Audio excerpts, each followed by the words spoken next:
Students of first year, good morning all of you.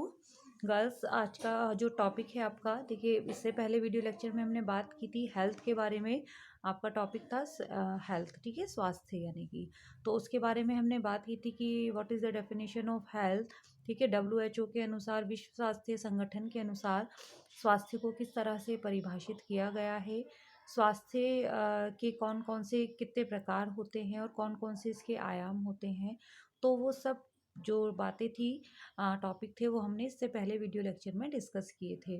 तो इसी topic को, types of health, स्वास्थ्य के प्रकार को आगे कंटिन्यू करते हुए, इससे पहले हमने बात की थी शारीरिक स्वास्थ्य की। देन नेक्स्ट आता है सेकंड टाइप ऑफ हेल्थ, मानसिक स्वास्थ्य। देखिए, मानसिक स्वास्थ्य कहीं ना कहीं एक तरह से हम कहें तो संवेगात्मक भी होता है, ठीक है। जब तक व्यक्ति संवेगात्मक रूप से स्वस्थ नहीं होगा तब तक वो मानसिक रूप से भी स्वस्थ नहीं माना जाता है। यानी कि हमारी जो किसी भी व्यक्ति की इमोशंस होते हैं, भावनाएं होती हैं, ठीक है, और उसकी सोचने की क्षमता, ठीक है, कार्य करने की, सोचने की क्षमता, उसके तर्क वितर्क की क्षमता, वो काफ़ी हद तक मानसिक स्वास्थ्य के अंतर्गत आती है। तो मानसिक स्वास्थ्य का अर्थ हमारे भावनात्मक और आध्यात्मिक लचीलेपन से होता है, जो हमें अपने जीवन में दर्द, निराशा और उदासी की स्थितियों में जीवित रहने के लिए सक्षम बनाती हैं। मानसिक स्वास्थ्य हमारी भावनाओं को व्यक्त करने और जीवन की ढेर सारी मार्गों में के प्रति अनुकूलन की क्षमता होती है।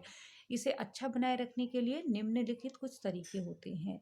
देखिए, अगर किसी व्यक्ति का मानसिक स्वास्थ्य अच्छा नहीं है, ठीक है, इससे पहले हमने शारीरिक स्वास्थ्य के बात भी की थी। तो बच्चों, आपस में घनिष्ठ संबंध होता है जो शारीरिक स्वास्थ्य का और मानसिक स्वास्थ्य का। वो कैसे, आपने सुना भी होगी, ये कहावत सुनी भी होगी बच्चों, कि एक स्वस्थ शरीर में ही एक स्वस्थ मस्तिष्क निवास करता है। जब तक व्यक्ति शारीरिक रूप से फिजिकली हेल्दी नहीं होगा, शारीरिक रूप से स्वस्थ नहीं होगा, तब तक उसका जो दिमाग है, सोचने समझने की क्षमता है, उसकी जो भावनाएं हैं, उसकी जो इमोशंस हैं, ठीक है, वो भी एक तरह से पॉजिटिव नहीं आएंगी, सकारात्मक नहीं होंगी। तो जब तक व्यक्ति अगर शारीरिक रूप से स्वस्थ है, तो उसके दिमाग की सोचने की क्षमता, ठीक है, उसकी भावनाएं, उसका आध्यात्मिक लचीलापन, वो सब भी स्वस्थ रहेगा। तो अब कौन कौन से तरीके होते हैं मानसिक स्वास्थ्य के लिए, वो हम पढ़ते हैं। प्रसन्नता, शांति व व्यवहार में प्रफुल्लता, ठीक है। जो व्यक्ति मन से प्रसन्न रहता है, शांत प्रिय होता है, व्यवहार में उसके प्रफुल्लता होती है, वो मानसिक रूप से स्वस्थ कहा जाता है। साथ ही भीतर कोई भावनात्मक संघर्ष ना हो उसके। यानी कि एक तरह से होता है ना कि कोई कोई व्यक्ति जो होता है, वो अपने मन की बात को किसी से कह नहीं पाता है, व्यक्त नहीं कर पाता है, और अंदर ही अंदर कोई भी समस्या होती है तो वो अपने आप ही उसको लेकर संघर्ष करता रहता है, ठीक है, मन ही मन घुटता रहता है। तो इससे क्या होगा कि वो मानसिक स्वास्थ्य उसका जो है वो बिगड़ सकता है। आपने सुना होगा अधिकतर कि यह डिप्रेशन में आ गया है ना, वो डिप्रेशन में है, वो नेगेटिव सोचता है। तो ये सब चीज़ें क्या होती है कि जो व्यक्ति जो है अपने अंदर ही अंदर संघर्ष करता रहता है, अपने इमोशंस को बाहर नहीं निकालता है, ठीक है, किसी से कह नहीं सकता, किसी से शेयर नहीं करता है, तो वो क्या है, तो वो डिप्रेशन में आ जाता है, भावनात्मक रूप से वो अस्वस्थ हो जाता है, ठीक है। देन नेक्स्ट, मन की संतुलित अवस्था, डर, क्रोध, ईर्ष्या का अभाव होना, ठीक है, मानसिक तनाव एवं अवसाद ना हो, वाणी में संयम और मधुरता हो, कुशल व्यवहारी हो, स्वार्थी ना हो, संतोषी जीवन की प्रवृत्ति का वाला हो।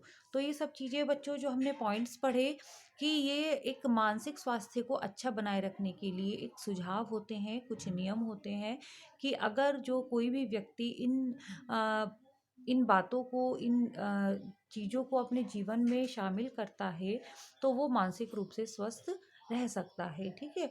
यानी कि आपने देखिए ये भी पढ़ा कि संतोषी जीवन की प्रवृत्ति वाला हो, कि कभी कभी हमने सुना कि इच्छाओं की पूर्ति कभी नहीं होती है, ठीक है। एक इच्छा पूरी होने के बाद व्यक्ति की दूसरी इच्छा तुरंत ही उजागर हो जाती है। तो जीवन में संतोष का होना भी अत्यंत आवश्यक होता है। ठीक है, एक स्वाभाविक सहज प्रक्रिया होती है कि एक व्यक्ति की इच्छा पूरी होने पर दूसरी इच्छा स्वतः ही जन्म ले लेती है। लेकिन कहीं हद तक व्यक्ति को संतोषी संतोषी भी होना चाहिए, अपने जीवन से सेटिस्फेक्शन होना चाहिए। ठीक है, ऐसा ना हो कि अपने जीवन में जो है अपने जीवन में जो इच्छाएं होती हैं उनको इतना प्रबल बना ले कि वो एक के बाद एक इच्छा, एक एक के बाद एक रिक्वायरमेंट अगर वो रखेगा, तो ऐसे उसका क्या होगा, जीवन यापन करना बहुत मुश्किल हो जाता है ऐसे। ठीक है बच्चों, और साथ ही अपने व्यवहार में, अपनी वाणी में संयम लाना, सबसे अच्छी तरह से व्यवहार करना, कोई मानसिक तनाव ना हो, तो वो एक मानसिक स्वास्थ्य की पहचान होती है। साथ ही परोपकार एवं समाज सेवी की भावना होना, जीव मात्र के प्रति दया की भावना, परिस्थितियों के साथ संघर्ष करने की सहन शक्ति, विकट परिस्थितियों में सामंजस्य बढ़ाने वाला हो और पॉजिटिव थिंकिंग रखता हो, यानी कि सकारात्मक सोच रखता हो। बौद्धिक स्वास्थ्य के बारे में बात करते हैं बच्चों। बौद्धिक स्वास्थ्य किसी भी जीवन को बढ़ाने के लिए, कौशल और ज्ञान को विकसित करने के लिए ज्ञानात्मक क्षमता, संज्ञानात्मक क्षमता है बौद्धिक स्वास्थ्य। देखिए, बौद्धिक स्वास्थ्य की बात करें तो बच्चों को ही यहाँ पर हम बात करेंगे बौद्धिक क्षमता के बारे में, है ना, कि किसी भी व्यक्ति की जो बौद्धिक क्षमता है, किसी भी टास्क को कंप्लीट करना, किसी भी सृजनात्मकता का सृजन करना, ठीक है, सोचना, विचारना, तर्क करना, कोई भी ऐसा कार्य करना जिसमें उसका जो है बुद्धि का जो है प्रयोग उसको लगता है कि हाँ, मुझे यहाँ पर अपनी बुद्धि का उपयोग करना है, तो वो होता है बौद्धिक स्वास्थ्य। तो बौद्धिक स्वास्थ्य कई हद तक व्यक्ति के कौशल और ज्ञान को विकसित करने के लिए संज्ञानात्मक क्षमता है। क्या क्षमता क्या होती है बच्चों, कि एक तरह से कॉग्निटिव कैपेसिटी हम बोलेंगे कि उसकी किसी भी, मान लीजिए मैं आपको ये टॉपिक बता रही हूँ, पढ़ा रही हूँ, ठीक है, तो अब आप कई स्टूडेंट्स हैं, उनमें से जो है 5 बच्चों को ये टॉपिक बिल्कुल क्लियर हो जाएगा। ठीक है, उसको आप राइट जब नोट डाउन करोगे अपनी कॉपी पर, और कुछ मैं आपको जूम मीटिंग में जो समझा रही हूँ उसमें आपको बताने से कुछ बच्चों को ये क्लियर हो जाएगा टॉपिक। ठीक है, और कुछ बच्चों को नहीं समझ में आएगा। ठीक है, तो ये क्या हुआ, आपका जो आपने जो जूम मीटिंग के थ्रू आपने जो वीडियो लेक्चर जो आपने अपनी कॉपी पे नोट डाउन किया, नोट्स अपने नोट डाउन किए, तो उनके थ्रू आपको जो है ये टॉपिक बिल्कुल क्लियर हो जाएगा। तो ये क्या होता है, संज्ञानात्मक क्षमता, कि आपको इस टॉपिक को ग्रहण करने की क्षमता, समझने की क्षमता किस बच्चे में, सब बच्चों में अलग अलग होगी। ठीक है, किसी को जल्दी समझ में आएगा और किसी को देर से समझ में आएगा। तो ये होता है बौद्धिक स्वास्थ्य, या संज्ञानात्मक क्षमता भी हम इसको बोल सकते हैं बच्चों।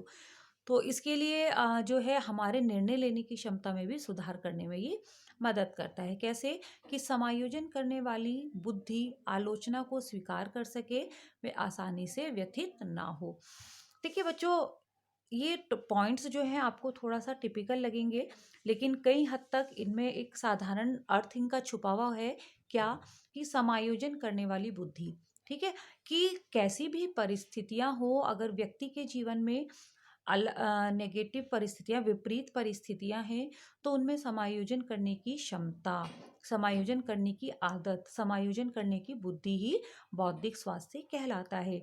अगर किसी के एक के बाद एक कोई विपरीत परिस्थितियां हैं, कुछ टेंशन है, कुछ तनाव है, जिंदगी में कुछ चेंजेस चल रहे हैं, उतार चढ़ाव है, तो इसमें क्या होता है कि वो हार ना मानकर उनका, ठीक है, उनका जो है दृढ़ता से उनसे उनका मुकाबला करे, तो यही क्या कहलाता है, बौद्धिक स्वास्थ्य। इसके विपरीत ये ना हो कि कोई भी विपरीत परिस्थितियां हैं तो उनसे जो है जूझकर आत्महत्या कर ले, ठीक है, अपना परिवार को छोड़कर चला जाए, या कोई मेंटली जो है डिप्रेशन में आ जाए। तो ये सब चीजें क्या होती है, कि जैसे भी समायोजन करने वाली बुद्धि ही एक अच्छा बौद्धिक स्वास्थ्य कहलाता है। ठीक है बच्चों, क्लियर हुआ। और आलोचना को स्वीकार कर सके, वे आसानी से व्यथित ना हो, कि आप, कोई व्यक्ति आपकी आलोचना कर रहा है, बुराई कर रहा है, आपने सुन लिया है, तो कभी कभी आपने देखा होगा किसी को बहुत क्रोध आ जाता है, ठीक है, अपनी बुराई सुनने पर, ठीक है। ऐसा तो है नहीं कि हर बार आपको की प्रशंसा ही की जाएगी, कभी कभी आपको क्रिटिसाइज भी किया जाता है किसी बात में, कभी कभी आपके काम गलत भी हो सकता है। तो ऐसे में क्या होता है कि उसको आसानी से एक्सेप्ट करना कि अपनी कोई गलती है या अपनी कोई आलोचना है, तो उसको आसानी से एक्सेप्ट स्वीकार करना भी एक बौद्धिक स्वास्थ्य के अंतर्गत आता है। और ये व्यक्ति वही कर सकता है जो बौद्धिक रूप से स्वस्थ होता है, मेंटली जो है वो हेल्दी होता है, हेल्दी होता है। ठीक है, क्लियर है बच्चों ये वाला पॉइंट। दूसरों की भावात्मक आवश्यकताओं की समझ, ठीक है, और सभी प्रकार के व्यवहारों में शिष्ट रहना। अब दूसरों की भावना, देखिए हर व्यक्ति सेल्फ स्वार्थी हो जाए, अपने लिए ही सोचे केवल, ठीक है, अपनी ही भावनाओं का, अपनी ही विचारों का, अपनी ही मान्यताओं का पालन करे, ये भी सही नहीं है। हमें कभी कभी सामंजस्य बैठाने के लिए, समायोजन करने के लिए दूसरों की भावनाओं को भी समझना आवश्यक होता है, क्योंकि हर एक व्यक्ति के जो विचार होती है, सोचने का तरीका होता है, काम करने का ढंग होता है, वो सब अलग होता है। तो व्यक्ति को चाहिए कि जो बौद्धिक रूप से स्वस्थ है, वो हमेशा दूसरों की अपनी भावनाओं के साथ साथ दूसरों की भावनाओं को भी समझेगा, ठीक है। और सभी प्रकार के व्यवहारों में शिष्ट रहना, कि कोई भी व्यक्ति है, अब मान लीजिए कोई भी वर्क प्लेस है, कोई बिजनेस में है, कोई जॉब में है, तो ज़रूरी नहीं है कि आपको अपनी ही नेचर जैसा वाला बंदा आपको मिले कि हमारे साथ बिल्कुल घुल मिल जाए, एडजस्ट हो जाए। नहीं, कभी कभी आपको ऐसे व्यवहार का व्यक्ति भी मिलता है जिसको आपको फेस करना बहुत मुश्किल होता है। लेकिन आपके साथ चाहे कैसा भी व्यक्ति हो, यानी कि हम सभी व्यक्तियों की बात कर रहे हैं, कि ऐसे बौद्धिक स्वास्थ्य वाला व्यक्ति कि जो हर परिस्थिति में किसी भी व्यक्ति का व्यवहार कैसा हो उसमें वो शिष्ट रहता है, ठीक है। दूसरों की आवश्यकताओं को ध्यान में रखना और नए विचारों के लिए खुलापन और उच्च भावनात्मक बुद्धि, ठीक है। ये भी क्लियर हुआ बच्चों कि दूसरों की आवश्यकताओं को हमेशा ध्यान में रखेगा जो बौद्धिक रूप से स्वस्थ होगा, साथ ही नए विचारों में खुलापन से होगा।